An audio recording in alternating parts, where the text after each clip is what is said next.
आइए आप सभी लोग देखिए, हम यहाँ क्वेश्चन नंबर फर्स्ट एक्सरसाइज 7.2 का आज सॉल्यूशन आप सभी के लिए मान्य होगा।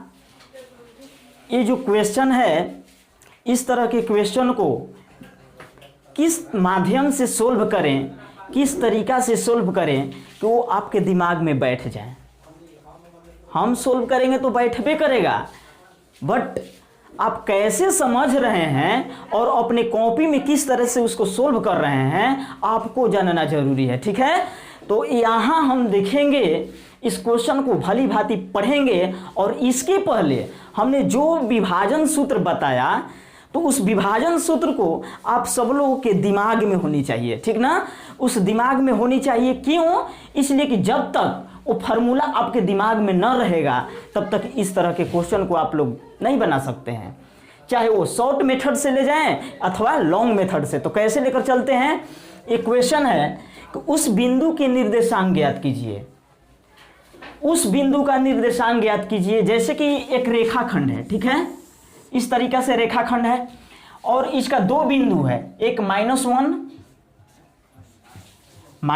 है 7, एक पॉइंट हुआ, दूसरा पॉइंट है 4 और -3। ठीक है, 4 और -3 है। इसको हम मान लेते हैं A और इसको मान लेते हैं B। ठीक ना, जब ये दो पॉइंट दे दिया, अब कहा है कि इस दोनों पॉइंट को मिलाने वाले रेखाखंड को उस बिंदु, एक बिंदु है इस रेखाखंड पर और वो बिंदु कहाँ स्थित है कि वो इसको 2 और 3 के अनुपात में विभाजित करता है।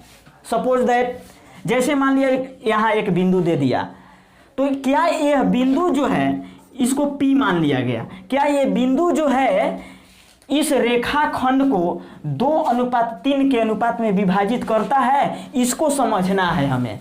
तो कैसे समझेंगे आप लोग, इसको ध्यान से देखिएगा मेरे वीडियो को, और ज़्यादा से ज़्यादा हम कहेंगे कि शेयर कीजिएगा, लाइक कीजिएगा और कमेंट करना कभी मत भूलिएगा। ठीक है, तो ये उस पॉइंट को हम बैठाएंगे कैसे, तो देखिए कैसे बैठाते हैं। जो पॉइंट दिया रहता है, शॉर्ट में समझिए, ये 2:3 में है। सोल्व लिखते हैं 2:3। इस दोनों को आपस में जब ऐड करेंगे तो हमारा क्या प्राप्त होगा? 5 प्राप्त होगा। इस रेखाखंड पर 5 गो हम पॉइंट डालेंगे। 5 गो पॉइंट कैसे डालेंगे? 1 2 3 4। कितने डिवाइड हुआ? 1 2 3 4 5 गो हो गया। आया है समझ में? अब P पॉइंट को कहां डालेंगे आप लोग इसको समझने की कोशिश करेंगे। कैसे कि पहले 2 है तब 3 है, इधर से हम खंड को, ये रेखाखंड को टुकड़ा टुकड़ा कर दिए हैं। कैसे? एक टुकड़ा, ये दूसरा खंड हुआ, तो जहां से दूसरा खंड हुआ यहाँ से यहाँ, तो ये 2 कहलाएगा। ठीक ना, और इधर 3 टुकड़ा हो गया। नहीं हुआ? दिखाई दे रहा है? 1 2 3 हुआ ना। तो ये रेखाखंड, कहने का मतलब कि यहाँ 2 और 3 के अनुपात में विभाजित हुआ। ये M1 का मान कहलाता है और ये M2 का मान कहलाता है। समझ गए आप लोग? तो इस पॉइंट, यहाँ जो मिलन पॉइंट है, यही पॉइंट हमें ज्ञात करना है। इसी पॉइंट का निर्देशांक वैल्यू प्राप्त करना है। ठीक है, तो कैसे ज्ञात करेंगे? तो ये x है और ये y है। तो हम इसके पहले हम विभाजन सूत्र आप सभी लोगों को बता दिए हैं। विभाजन सूत्र होता क्या है, x का वैल्यू कैसे निकलता है, तो M1 में हम उल्टा x2 से वैल्यू गुणा करते हैं और प्लस का चिन्ह देकर M2 में x1 से गुणा करते हैं और बाई M1 प्लस M2 लिखते हैं। ठीक है, इस तरीका से लिखते हैं। और y1 का जहां मान निकलना होगा, जहां x2 है x1 है, वहां y2 y1 दे दिया जाएगा। इस पर बैठाएंगे, झट से निकल जाएगा। कैसे? यहाँ केवल मान ज्ञात करना है। देखिए, ये x1 का मान हुआ और ये y1 का मान हुआ, यही दर्शाए। कैसे? शॉर्ट में इसको ट्रिक के माध्यम से, क्या दिमाग रहेगा तो आप ट्रिक खुद बना लेंगे।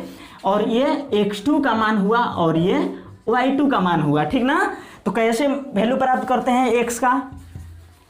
तो M1 का मान 2 है, 2 इंटू x2 का मान हमारा 4 है, 4 लगाते हैं, प्लस का साइन लिखते हैं।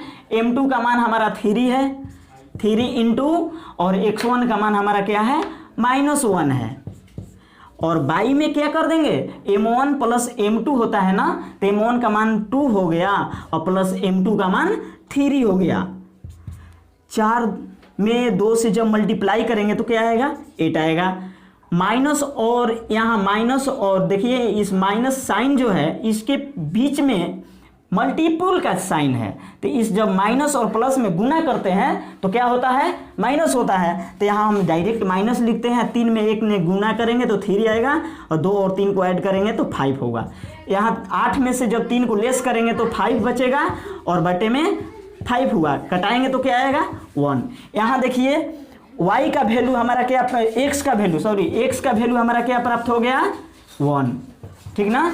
इसका वैल्यू हमारा 1 प्राप्त हुआ। इस तरह से y का जब वैल्यू निकालेंगे कैसे, तो y का भी वैल्यू निकालने के लिए m1 का मान 2 ही है, इंटू y2 का मान क्या है, -3 है, -3 लगाते हैं, प्लस का चिन्ह है, प्लस दे देते हैं। अब देखिए m2 है, m2 का वैल्यू क्या है, 3 है, 3 लगा देते हैं, इंटू y1 का वैल्यू क्या है, 7 है, 7 लगा देते हैं। अब बटे में लिख देंगे 2 + 3। आ रहा है समझ में, 3 दूनी 6 हो जाएगा, प्लस 21 होगा, अब बटे में 3 2 5 हो जाएगा, ठीक ना। देखिए ये y हुआ। अब इसको थोड़ा सा हम क्या करते हैं, ऊपर लेकर चलते हैं, यहाँ देख लिया जाए।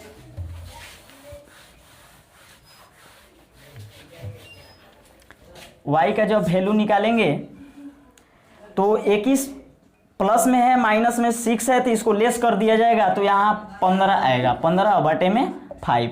जब कटाएंगे तो 3 बार में, देखिए यहाँ y का वैल्यू हमारा 3 आया। इस प्रकार p का निर्देशांक जो निकला, p का निर्देशांक पॉइंट जो निकला हमारा, देखिए किस तरीका से निकल रहा है। x का वैल्यू क्या आया है, 1 आया है, और y का वैल्यू 3 आया है। इस प्रकार से आप सभी लोगों का वह बिंदु ज्ञात हो गया जो इस रेखाखंड को 2 और 3 के रूप विभाजित करता था। तो यही हमारा आंसर हुआ। तब तक से हम अपना अगला क्वेश्चन अपने अगले वीडियो में लेकर आ रहे हैं, ठीक है।